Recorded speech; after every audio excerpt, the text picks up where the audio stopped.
Hello friends, welcome back to my channel. இன்றைக்கி வந்து ஒரு அவேர்னஸ் வீடியோ தான். அதாவது என்னோடய வாழ்க்கையில் இருந்த ஒரு பகுதியை தான் உங்கள்கிட்ட ஷேர் பண்ணிக்க போகிறேன்.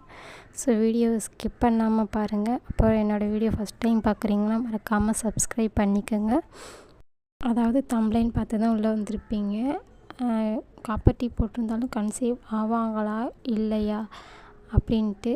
நான் நிறைய பெண்களுக்கு தெரியறதில்ல எப்போ காப்பர் டீ ரிமூவ் பண்ணணும், அது எத்தனை வருஷத்துக்குள்ளே காப்பர் டீ அப்படின்றது நிறைய பெண்களுக்கு தெரியறதில்ல.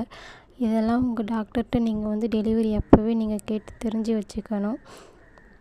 அப்புறம் என்னோடய ஃபஸ்ட்டு டெலிவரிக்கு வந்து நான் வந்து காப்பர் டீ போட்டிருந்தேன். அது வந்து 5 வருஷம் காப்பர் டீ அப்படின்னு தான் சொல்லியிருந்தாங்க ஹாஸ்பிட்டலில். அப்புறம் 2.5 வயசு இருக்கும் என் பையனுக்கு. அப்போ வந்து வீட்டில் சும்மா தானே இருக்கோம் அப்படின்னு சொல்லிட்டு கம்ப்யூட்டர் கிளாஸ் போகலான்ட்டு சென்ட்ரல் கவர்மெண்ட்டு கம்ப்யூட்டர் கிளாஸும் டெய்லரிங் கிளாஸும் சேர்ந்த மாதிரி கற்றுக் கொடுத்தாங்க. அதுக்காக போயிருந்தேன். அதாவது ஜனவரி மாதம் 2022 போயிட்டுருக்கும்போது அந்த மாதம் ஃபுல்லாகவே எனக்கு ஒரு மாதிரி எதுவுமே சாப்பிட பிடிக்கல. சாப்பாடு ஸ்மெல்லும் பிடிக்கல. ஆனால் புளிப்பாகவும் இனிப்பாகவும் சாப்பிட்ணும் போலவே இருந்துகிட்ருக்கும். ஆனால் நான் வந்து அது கேர் பண்ணிக்கலை. ஏன் இந்த மாதிரி நடக்குது அப்படின்ட்டு. ஆக்சுவலாக நான் மஞ்சள் காமாலையாக இருக்கலாம்னு நினச்சிட்டு மஞ்சள் காமாலை கூட மருந்து வாங்கிலாம் சாப்பிட்டேன் அப்போது. அதுக்கப்புறம் போக போக ஏன் அதை விட்டேன்னா, எனக்கு வந்து நவம்பர் மாதம் பீரியட்ஸ் ஆகலை. டிசம்பர் மாதத்துல தான் பீரியட்ஸ் ஆணுச்சு. அது மாதிரி தான் இருக்கும் போல இருக்குது. ஜனவரி மாதமும் எனக்கு பீரியட்ஸ் ஆகலை. அந்த மாதிரி தான் இருக்கும் போல இருக்குது அப்படின்னு நினச்சிட்டு நான் விட்டுட்டேன் அதை வந்து. அப்புறம் கொஞ்ச நாள் கழித்து 1 ட்ராப் 2 ட்ராப் அந்த மாதிரி பீரியட்ஸ் ஆகிட்டு இருந்துச்சு. அதனால் நான் விட்டுட்டு அதை பெருசாக கேர் பண்ணிக்கவே இல்லை. ஒரு நாள் வந்து எங்கள் ஹஸ்பண்ட் வந்து அன்னாசி பழமும் தர்பூசணியும் வாங்கிட்டு வந்து கொடுத்தாங்க. ஆனாலும் எனக்கு அது வந்து சாப்பிட்றதுக்கு மனசே வரலை. இல்லை, நீங்கள் அடுத்த நாள் வந்து எனக்கு இந்த ப்ரெக்னென்சி டெஸ்ட்டு கிட் வாங்கிட்டு வந்து கொடுங்க, நான் டெஸ்ட் பண்ணிக்கிறேன், எனக்கு சாப்பிட மனசு வரலன்னு சொல்லிட்டு அதை அப்படியே வச்சுட்டேன். அடுத்த நாள் வாங்கிட்டு வந்து கொடுத்தாங்க. நான் டெஸ்ட் பண்ணி பார்க்குறேன், 2 கோடு காட்டுனுச்சு. ஒரு பக்கம் எனக்கு ஷாக்காகவும் இருந்துச்சு, இன்னொரு பக்கம் வந்து சந்தோஷமாகவும் இருந்துச்சு, இன்னொரு பக்கம் பயமாகவும் இருந்துச்சு. ஏன்னா நம்ம காப்பர் டீ போட்டிருக்கோம், அது விழுந்துச்சா இல்லையான்னு தெரில, இல்லை அது உள்ளே ஏதாவது போயிடுச்சா அப்படின்ற ஒரு பயமாகவும் இருந்துச்சு.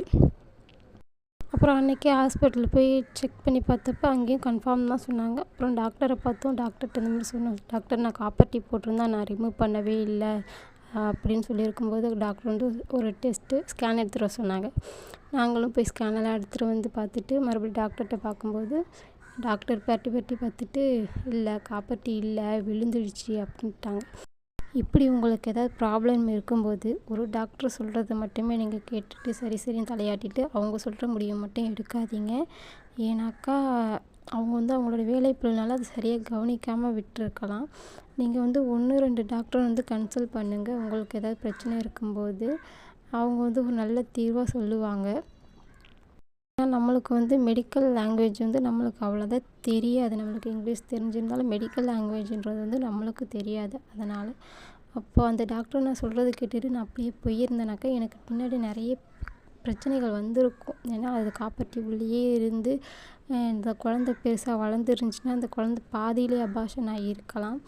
இல்லைன்னா பின்னாடி எனக்கு ஏதாவது பிரச்சனை ஆகியிருக்கலாம். அதில் காப்பர் டீ போட்டிருக்கவங்க வந்து மந்த்லி ஒன்ஸ் வந்து நீங்கள் போய் செக் பண்ணிக்கோங்க ஹாஸ்பிட்டலில். ஏன்னா அது வந்து கரெக்டான பொசிஷனில் இருக்கான்னு செக் பண்ணிக்கோங்க. அப்புறம் அதோட நூல் கட்டாகாமல் இருக்கான்னு செக் பண்ணிக்கோங்க. அது வந்து பீரியட்ஸ் ஆகும்போதே அது வந்து வெளியில் தெரியும். அப்போவே நீங்கள் தெரிஞ்சுக்கலாம் நூல் இருக்கா இல்லையா அப்படின்ட்டு. தயவுசெய்து நீங்களே வந்து காப்பர் டீயை ரிமூவ் பண்ணுறதுக்கு ட்ரை பண்ணவே பண்ணாதீங்க.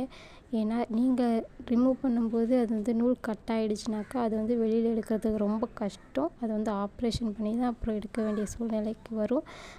அப்புறம் சிஸ்டர்கிட்ட காமிக்கும்போது இல்லை காப்பர் டீ இருக்குதுன்னு சொல்லிட்டு பார்த்தீங்களா, ஐசியூடி சர்வீக்ஸ் சீனியன் சர்வீக்ஸ்ன்னு இருக்குது பார்த்தீங்களா, காப்பர் டீ இருக்குது அப்படின்னு சொல்லிட்டு என்னை வந்து டாக்டர்கிட்ட அழைச்சிட்டு போனாங்க.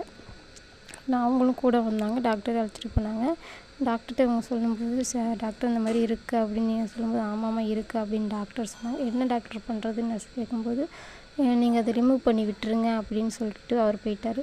அப்புறம் சிஸ்டர் சொன்னாங்க, இது வந்து 1 மாதம்தான் ஆகுது, அதனால் காப்பர் டீ எடுக்கும்போது அபார்ஷன் ஆனாலும் ஆகலாம், அதனால் கொஞ்சம் மனசை தேற்றிக்கோங்க அப்படின்னு சொல்லிட்டு இன்னொரு சீனியர் நர்ஸ் இருந்தாங்க. அவங்களையும் அழைச்சிட்டு எனக்கு வந்து காப்பர் டீயை ரிமூவ் பண்ணி விட்டாங்க. மெதுவாக தான் ரிமூவ் பண்ணி விட்டாங்க. ரிமூவ் பண்ணிவிட்டு ஒரு கழிச்சு படுத்துக்க சொல்லிட்டாங்க. அப்புறம் அதுக்கப்புறம் என்ன நடந்துச்சுன்றதை வந்து நான் நெக்ஸ்ட்டு வீடியோவில் சொல்கிறேன். உங்களுக்கு இதை பற்றின இன்ஃபர்மேஷன் வேணும்னா என்னோடய சேனலை மறக்காமல் சப்ஸ்கிரைப் பண்ணி வச்சுக்கோங்க ஃப்ரெண்ட்ஸ். தேங்க்யூ. மேலும் இதை பற்றி ஏதாவது சந்தேகம் இருந்தாலும் கீழே கமெண்ட் பாக்ஸில் கமெண்ட் பண்ணுங்கள். எனக்கு தெரிஞ்ச விஷயத்த உங்களுக்கு ஷேர் பண்ணிக்கிறேன். ஓகேவா? தேங்க்யூ.